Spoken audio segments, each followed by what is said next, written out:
She drifted through space as Judy Robinson, calm and composed aboard the Jupiter 2, but behind the scenes, Marta Kristen's real journey was anything but weightless. For decades, she rarely spoke about what truly unfolded off-camera, the creative frustrations, the unspoken tensions, and the emotional moments that never made it into the script.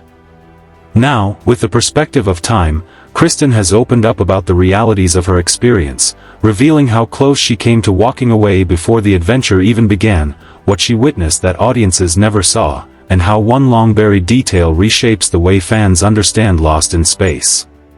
Her story does not begin in Hollywood or under studio lights, but in the shadow of war, far from the world that would one day embrace her. Marta Kristen was born Birgit Annalisa Rusainen in Oslo, Norway, during World War II, under circumstances marked by fear and uncertainty.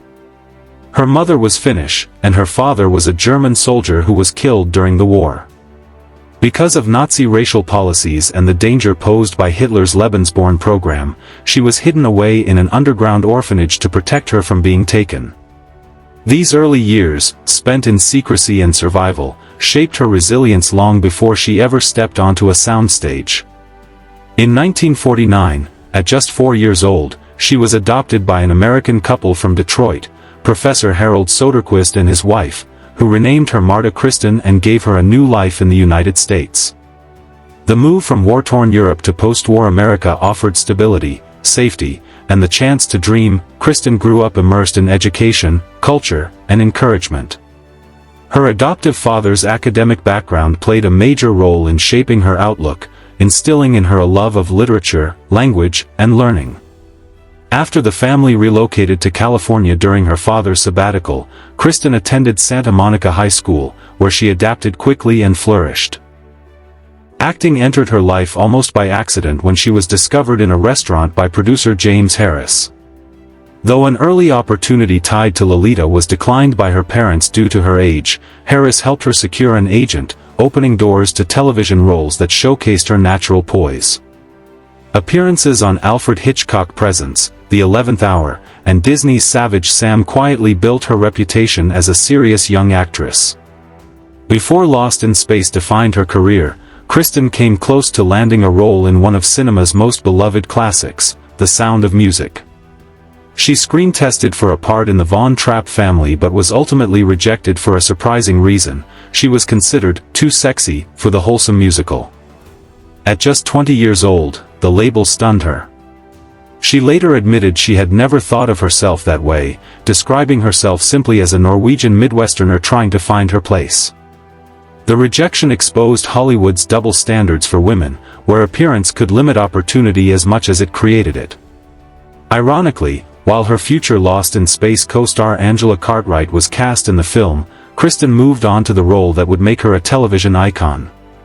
When Lost in Space was offered to her, Marta Kristen nearly turned it down. Her heart was set on theater, and she was seriously considering moving to New York to pursue stage acting, which she viewed as her true artistic calling.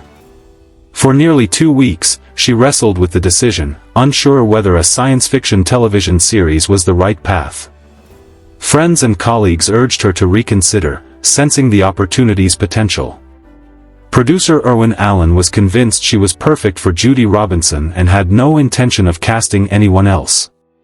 Ultimately, Kristen took the leap, even though she suspected the role might not fully satisfy her creative ambitions. That choice would define her career in ways she never imagined. As Judy Robinson, Kristen brought grace and intelligence to the eldest Robinson daughter, but she later admitted feeling creatively sidelined. Over time, the show shifted its focus toward the comic antics of Dr. Smith and the robot, leaving less room for character development, especially for Judy. Kristen wished the character had been written with more intellectual depth, reflecting her own love of Shakespeare and literature. She also felt the hinted romance between Judy and Major Don West could have added emotional complexity and reflected changing gender roles of the 1960s.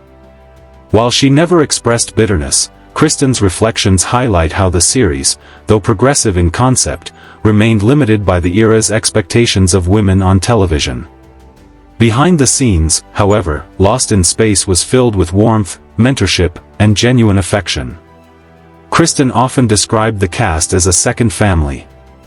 Guy Williams brought calm and discipline, June Lockhart offered kindness and wisdom, and Jonathan Harris instilled professionalism and respect for the craft.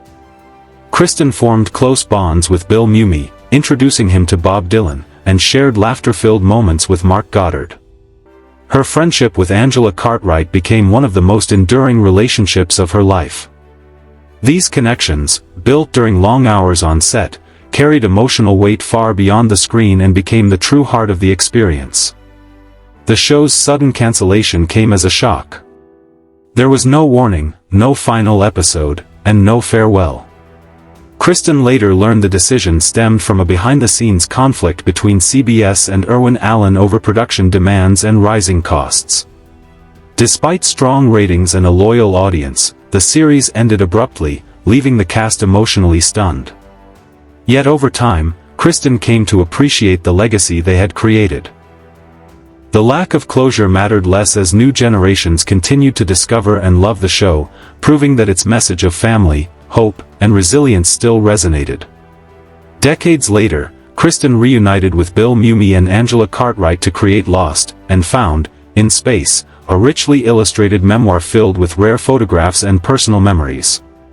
Revisiting those images was deeply emotional, reminding her of the friendships, laughter, and shared history that shaped her life. The book was not just nostalgia, it was a celebration of connection.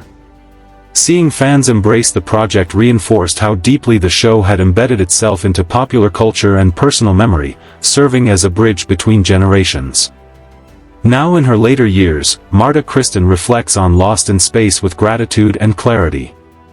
Though Judy Robinson was often understated, Kristen understands that quiet strength can leave a lasting impact. For a woman who began life hidden in an orphanage, the show gave her something priceless: belonging. Beyond fame or screen time, it offered lifelong friendships, professional lessons, and a sense of purpose. Judy Robinson may have traveled through space, but Marta Kristen's true journey was one of survival, identity, and enduring human connection, one that continues to inspire long after the stars have faded. Looking back, Marta Kristen's journey stands as a quiet reminder of how stories behind the camera can be just as powerful as those told on screen. Her life, shaped by war, displacement, reinvention, and resilience, mirrors the very themes that made Lost in Space endure.